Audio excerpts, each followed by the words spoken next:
Welcome to our channel. Today we how to withdraw tasks from Monday.com CRM easy tutorial step by step. To withdraw tasks from Monday.com CRM, start by logging into your Monday.com account. Navigate to the main workspace where your tasks are located. Locate the board that contains the tasks you wish to withdraw. Click on the board to open it. Find the specific task you want to withdraw.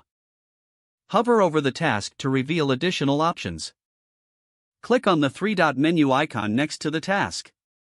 From the drop-down menu, select the Move to option. This will open a new window where you can choose the destination board. Select the board where you want to withdraw the task. Confirm your selection by clicking on the Move button. The task will now be moved to the specified board. If you want to archive the task instead, return to the three-dot menu. Choose the Archive option from the drop-down menu.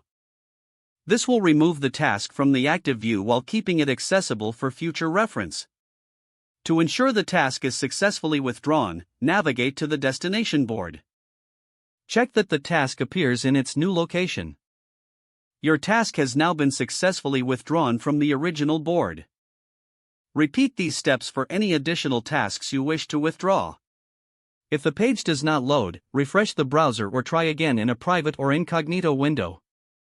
Make sure you are using the correct email address, then retype it carefully to avoid small typos.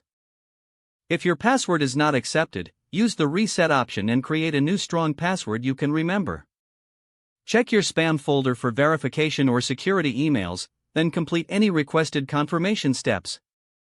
Enable two-factor authentication if available to improve account security and reduce unauthorized access risk.